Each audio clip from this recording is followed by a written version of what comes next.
個人，4個兄弟姊妹，其實幾乎有2個係要瞓廳嘅。扮拉做 design 嘅人，唔代表你係一個好扮拉帶團隊嘅人。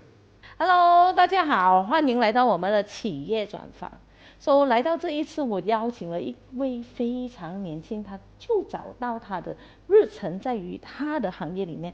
那我很欣賞的就是他的所有的作品，真的愛不釋手的感覺。好，來，事不宜遲，那我就讓他自己介紹他自己是誰。Hello， 大家好，我是林登瓊，我是來自 White Panel Design 公司的。所以你其實響呢個 design 有幾耐呢？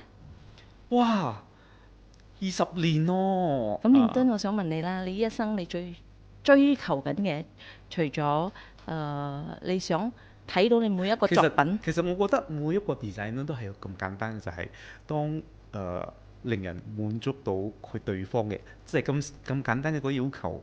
咁我覺得其實呢個就係一個成功咗啦。咁樣到而家嘅話，你問翻我咁樣facing咁多挑戰，會攰，會咁樣咩係你嘅 drive？我嘅 drive 就係我屋企人，我要跳出呢一個貧窮嘅家庭。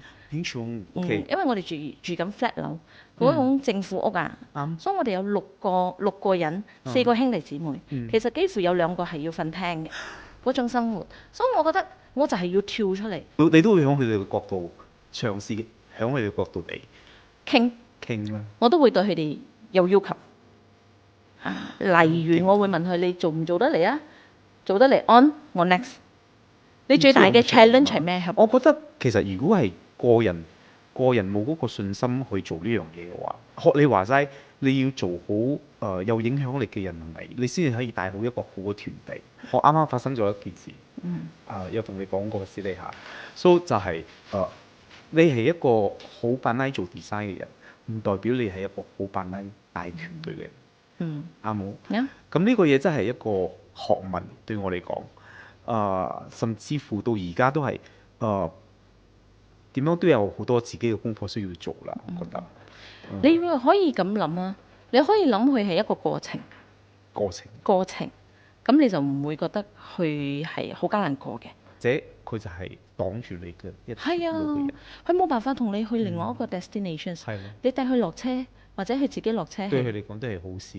但係你要將你過去做少嘅嘢係乜嘢，做多咗嘅嘢係乜嘢，做調整，新嘅方法先有新嘅 result。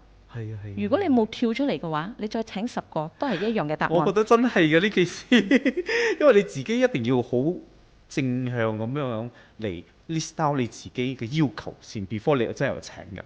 所以如果 meet 唔到嘅話，真係就算 interview 10個都唔啱，真係嗰個價值要有響。所以我非常之認同。